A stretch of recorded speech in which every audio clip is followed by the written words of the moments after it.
ನಮಸ್ಕಾರ. ಕ್ಲೀಂ ಕೃಷ್ಣಾಯ ಗೋವಿಂದಾಯ ಗೋಪೀಜನವಲ್ಲಭಾಯ ಪರಾಯ ಪರಮಪುರುಷಾಯ ಪರಮಾತ್ಮನೆ ಪರಕರ್ಮ ಮಂತ್ರ ಯಂತ್ರ ತಂತ್ರ ಔಷಧ ಹಸ್ತ್ರಾಣಿ ಸಂವರ ಸಂವರ ಮೃತ್ಯೋರ್ಮೋಚಯ ಮೋಚಯ.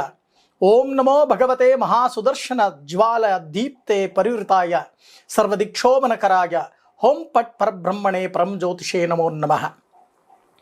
ಸಮಸ್ತ ಭಕ್ತ ಬಾಂಧವರಿಗೆ ಶ್ರೀಧರ ಭಟ್ಟಾಚಾರ್ಯ ಗುರೂಜಿ ಮಾಡುವ ನಮಸ್ಕಾರಗಳು. ಈ ದಿನ ಮಾಸ ಭವಿಷ್ಯ. ಒಂದು ತಿಂಗಳಲ್ಲಿ 27 ನಕ್ಷತ್ರಗಳು. ಆ 27 ನಕ್ಷತ್ರಗಳು ಚಂದ್ರ ಸಂಚಾರವನ್ನ ಮಾಡ್ತಕ್ಕಂಥ ಸಮಯ. ಶುಕ್ಲ ಪಕ್ಷದಲ್ಲಿ ಯಾವ ರಾಶಿಯಲ್ಲಿ ಸಂಚಾರವನ್ನ ಮಾಡ್ತಾನೆ, ಕೃಷ್ಣ ಪಕ್ಷದಲ್ಲಿ ಯಾವ ರಾಶಿಯಲ್ಲಿ ಸಂಚಾರವನ್ನ ಮಾಡ್ತಾನೆ, ದ್ವಾದಶ ರಾಶಿಯ ಮೇಲೆ ಯಾವ ರೀತಿಯ ಪರಿಣಾಮ ಬೀರುತ್ತೆ ಅಂತಕ್ಕಂಥದ್ದನ್ನು ನೋಡೋಣ. ಇದನ್ನೇ ಮಾಸ ಭವಿಷ್ಯ ಅಂತ ನಾವು ಕರಿತೇವೆ. ಈ ಮಾಸ ಭವಿಷ್ಯದಲ್ಲಿ ಮೊದಲಿಗೆ ಮೇಷರಾಶಿ.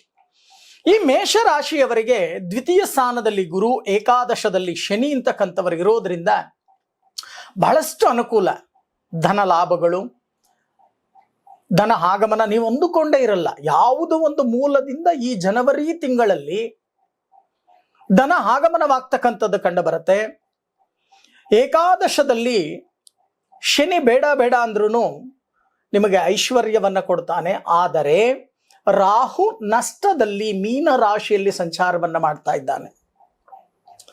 ಎಲ್ಲ ಕಣ್ಣು ಮುಂದೆ ಇರುತ್ತೆ, ಅನುಭವಿಸೋಕ್ಕಾಗಲ್ಲ. ಬಹಳಷ್ಟು ಸಂಕಟಗಳನ್ನ ಪಡ್ತೀರಾ, ಹೇಳ್ಕೊಳಕ್ಕಾಗಲ್ಲ, ಹೇಳ್ಕೊಂಡ್ರೆ ಸಮಸ್ಯೆಗಳು ಪರಿಹಾರ ಆಗಲ್ಲ.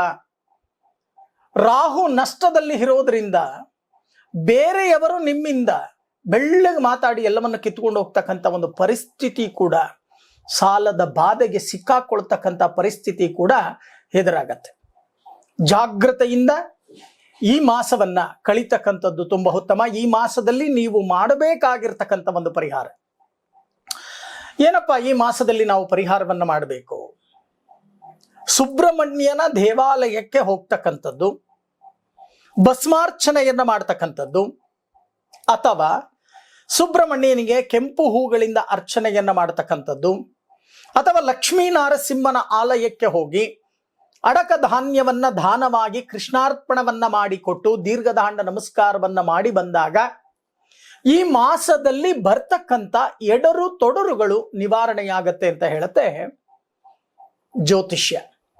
ಈ ಜ್ಯೋತಿಷ್ಯದಲ್ಲಿ ಅನುಕೂಲಗಳು ಅನಾನುಕೂಲಗಳು ಎರಡನ್ನೂ ಕೂಡ ನಾವು ಹೇಳಲೇಬೇಕಾಗತ್ತೆ. ಯಾಕೆ ಅಂತ ಅಂದ್ರೆ, ಈಗ ಮೇಷರಾಶಿಯವರಿಗೆ ಶನಿ ಮತ್ತೆ ಗುರು ಇವರಿಬ್ಬರು ಬಲಯುಕ್ತರಾದರೆ ಅಪ್ರದಕ್ಷಿಣಂಕರ್ವಾಣ ಅಂದರೆ, ಚೆನ್ನಾಗಿ ಅರ್ಥ ಮಾಡ್ಕೊಳ್ಳಿ, ರಾಹು ಭೂಮಿಗೆ ಅಪ್ರದಕ್ಷಿಣಾ ಪಥದಲ್ಲಿ ಸುತ್ತುತ್ತಾ ಇದ್ದಾನೆ. ಅದಕ್ಕೋಸ್ಕರ ಅವನ ನಷ್ಟದಲ್ಲಿ ಮೀನ ರಾಶಿಯಲ್ಲಿ ಸಂಚಾರವನ್ನ ಮಾಡ್ತಾ ಇದ್ದಾನೆ. ಎಲ್ಲವೂ ಕೂಡ ಸರಿ ಇರುತ್ತೆ, ಎಲ್ಲವೂ ಕೂಡ ಕಣ್ಣು ಮುಂದೆ ಇರುತ್ತೆ, ಆದರೆ ಅನುಭವಿಸೋಕ್ಕಾಗಲ್ಲ. ಎಚ್ಚರಿಕೆಯಿಂದ ಈ ಮಾಸವನ್ನ ಕಳೀತಕ್ಕಂಥ ಕೆಲಸವನ್ನ ಮಾಡಿ.